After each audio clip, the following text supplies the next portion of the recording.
Hey everybody, it's Jamie and it is my turn to do questions. So, of course, naturally I had to come be with see 'em. My lemurs. Oh, stop. They think I have food and I don't. Yeah, I don't. You're out of luck. Okay, first question. So this question is from Julie Doherty and this is about the lemurs actually.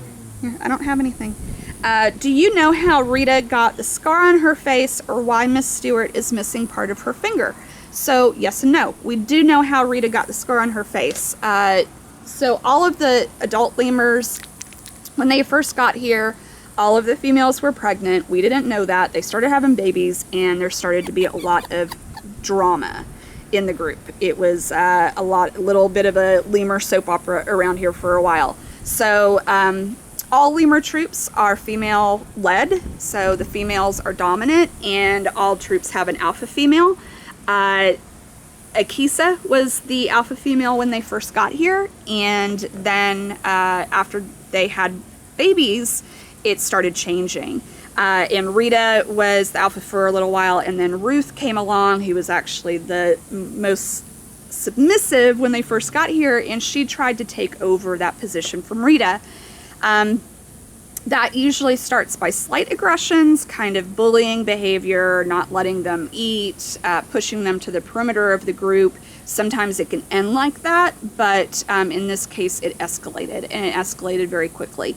Typically in the wild, what would have happened is Rita would have been chased out of the group. However, in a captive setting, she couldn't go anywhere, and the aggression got really bad. A fight happened and she got a very large wound on her nose, and that resulted in the scar. That also resulted in her being removed from this group and starting her own troop. So we put her with Mort because Mort gets along with everybody, and then eventually Miss Stewart started having some problems in the group, so she was moved in with them as well. And then of course Momo. But that's how Rita got the injury and the scar on her nose. Miss Stewart, we do not know what happened. One day we just came down and this is quite gory, but she had the top part of her middle finger just missing, and it was just exposed bone, completely white bare bone. And the weird thing is that she was acting like nothing had happened, everything is perfectly normal, and we're going, we see your bone. So we took her to Dr. Bill, and he amputated the exposed bone and sewed her finger up, and everything was fine. She's fine. But it could have happened a variety of different ways. She had started fighting with some of the members of the group, so this was before she got removed. Could have happened in a fight. Could have gotten caught on something, and she yanked really hard. Their skin is really, really thin. It's like a cat's skin. They get wounds very easily, but the good thing is that they also heal very quickly. So as easily as their skin is torn open, it closes up very fast. So thankfully she didn't have any problems with the amputation. It was just quite alarming and disturbing for us, but she seemed okay.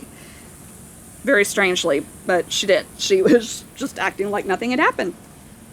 So the second question is from Sarah Bear, and this is a question about taking in new animals. Ow, I think ants are biting me. Yes, they are. I am sitting in an ant bed. Pause, please. So anyway, hi. Hi. This is Roscoe, one of the boy twins. And then, I don't know if you can see her. We've got Stella right there.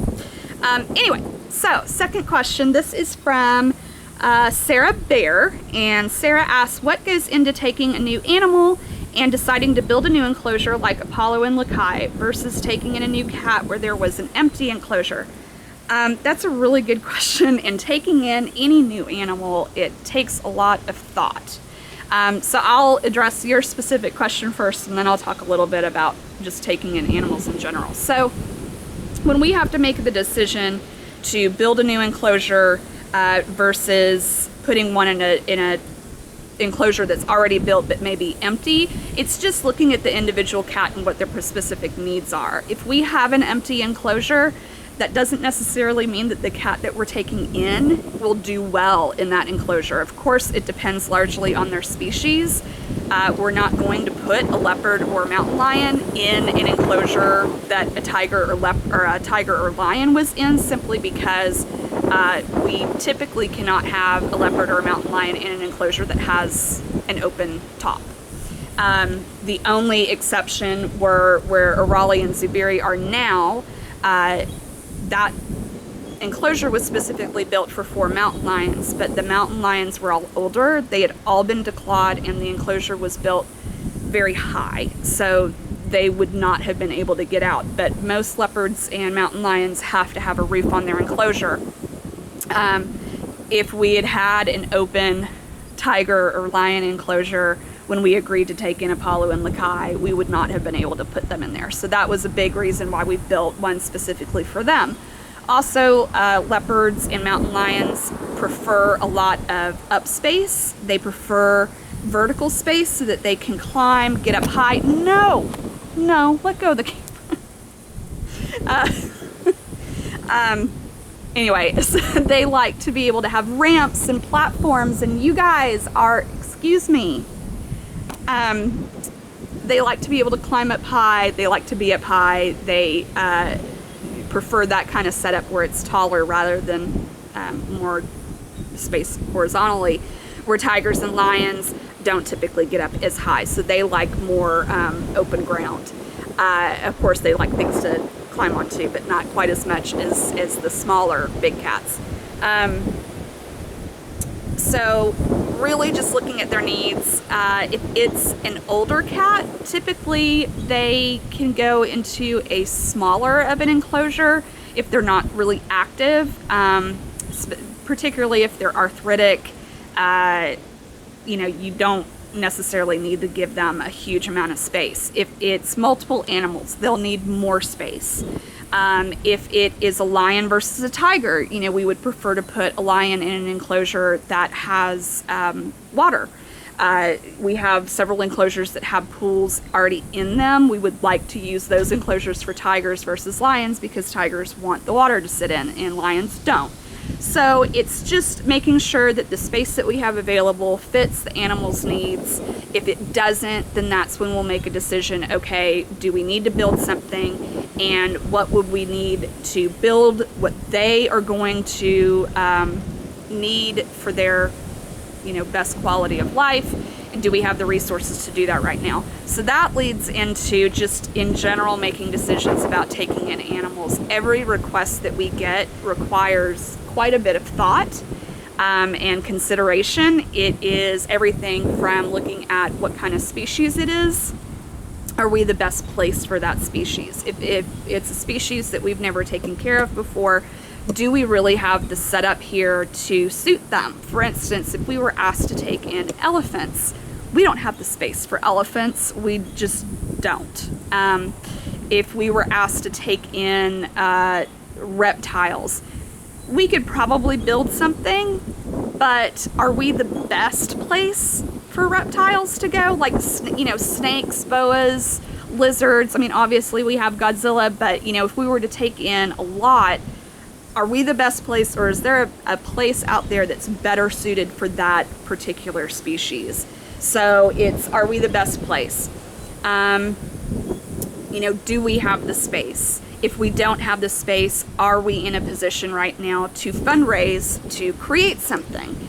And it's not just having space or having the funding, it's also, do we have the time? A really good example is right after we took in Kiara and Malika and Ren and Munchie and Princess and Godzilla, immediately afterwards we were asked to take in 6 other cats, a combination of tigers and lions. We could have built something, we could have raised the money, we could have built something, but based on the timeline that they had, and based on the fact that we had just taken in 6 animals, we already felt like we kind of had reached capacity at that moment, and we didn't feel like we had the bandwidth, the time, the energy to devote to another group of animals coming in. It's all about would we be doing the animals already here a disservice by taking in other animals? And that's really important, because in our mission, the number one most important thing is taking care of the animals already here. We take in other animals when and if we have the capability to do so, and if it does not negatively impact any of the animals that we've already made a commitment to. And so if we feel like taking in another group of animals will take time and resources away from animals that are already here, then it's not the right fit. It also depends on just unique situations. For instance, we were asked to potentially take in two smaller animals that had been part of a, I don't know if it was an educational program, or I don't remember what they were part of, but the person that had them, they had a lot of human contact, and they actually lived in her house. And she was very adamant that whoever they went to, they would provide them with the same type of environment, meaning she wanted them to live in someone's house and have contact with people all the time. And that's not what we offer here. That's not what we do. That's not our setup. Of course, we have a lot of interaction with the animals here, but not necessarily even in touch. And we certainly don't have exotic animals living in the house long term. So that one, you know, we just told her that, listen, this is what we do. If you were to send the animals here, this is the type of environment that we could give them. And she decided it wasn't what she wanted. So a whole lot of stuff goes into those decisions, and sometimes they are difficult decisions, particularly when you're in.